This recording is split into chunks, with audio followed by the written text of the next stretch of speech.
राधे कृष्ण आप सभी को।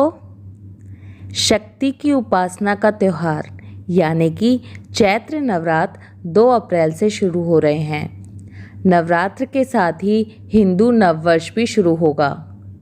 इस वर्ष नवरात्र पूरे 9 दिन के हैं। 9 अप्रैल को अष्टमी तिथि होगी और 10 अप्रैल को दुर्गा नवमी मनाई जाएगी।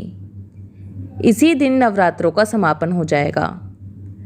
11 अप्रैल को दशमी तिथि होगी जब नवरात्रि व्रत का पारण किया जाएगा।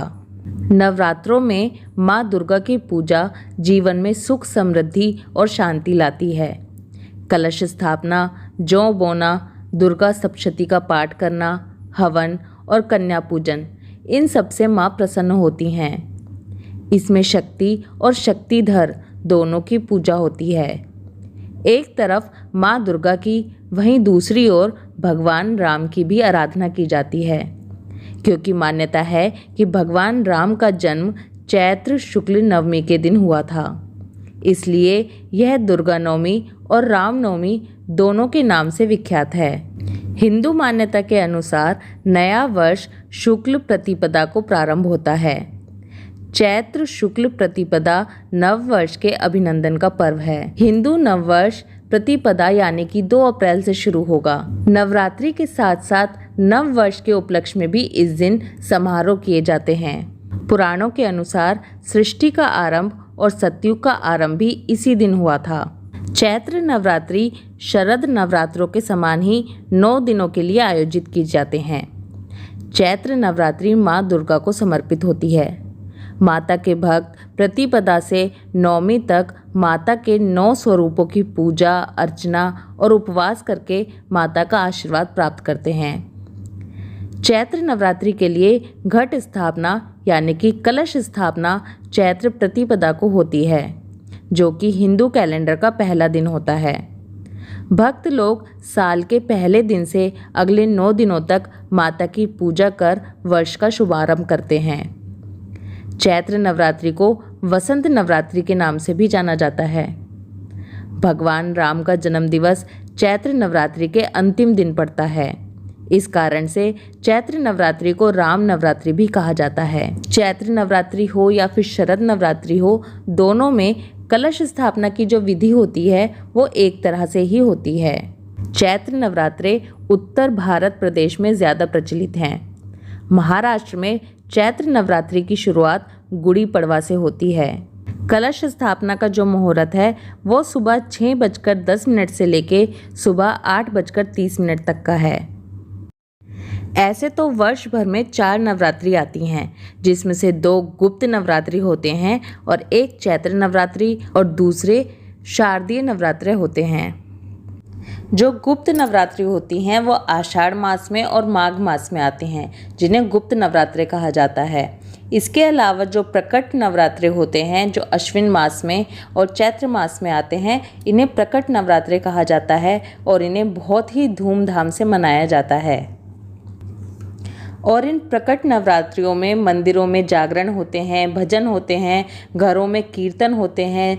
हर घर में से माता के जयकारे गूंजते हैं, क्योंकि हर कोई चाहता है कि इन 9 दिनों में वो उपासना करके, व्रत करके, भजन कीर्तन करके माता को प्रसन्न करे और अपनी मनोकामना पूरी करे। और इसीलिए नवरात्रि का इंतज़ार सभी भक्तों को पूरे समय से ही रहता है।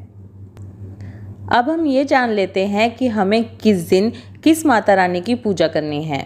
2 अप्रैल जब पहला नवरात्रा होगा, इस दिन माता के शैलपुत्री रूप की पूजा की जाएगी।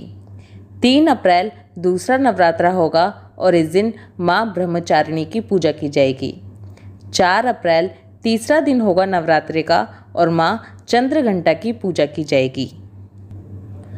5 अप्रैल यानी कि चौथे नवरात्रे को माँ कुष्मांडा की पूजा की जाएगी। 6 अप्रैल 5वां नवरात्रा और माँ स्कंदमाता की पूजा करेंगे। 6 अप्रैल 5वां नवरात्रा और इस दिन हम सब मिलके माँ स्कंदमाता की पूजा करेंगे। 7 अप्रैल छठा नवरात्रा होगा और माँ कात्यायनी की पूजा की जाएगी। 8 अप्रैल इस दिन 7वां नवरात्रा होगा और इस दिन माता के काल रात्रि रूप की पूजा की जाएगी। 9 अप्रैल को 8वां नवरात्रा होगा। इस दिन माता के महागौरी रूप की पूजा की जाएगी। इस दिन को महाअष्टमी, दुर्गा अष्टमी के नाम से जाना जाता है। 10 अप्रैल 9वां दिन माता रानी के सिद्धिदात्री रूप की पूजा की जाएगी। इस दिन 9वां नवरात्रा होगा। अब ये जानते हैं कि नवरात्रों में पारण कब किया जाएगा। देखिए, बहुत से लोग दुर्गा अष्टमी के दिन अपने नवरात्रों का पारण करते हैं। दुर्गा अष्टमी के दिन कन्या पूजन करते हैं, हवन करते हैं और कन्या पूजन करने के बाद अपने व्रत का पारण कर लेते हैं। वहीं बहुत से घरों में नवमी की पूजा होती है, जिस दिन नवमी को हवन करते हैं, कन्या पूजन करते हैं और फिर उसके बाद वो अपना व्रत खोल लेते हैं, यानी कि पारण कर लेते हैं। और बहुत से भक्त ऐसे भी होते हैं जो पूरे 9 दिन व्रत रखकर दशमी के दिन अपने व्रत का पारण करते हैं। तो ये सब लोगों की अपनी अपनी श्रद्धा, सामर्थ्य है, अपने हिसाब के ऊपर डिपेंड करता है कि आप किस दिन अपने व्रत का पारण कर रहे हैं।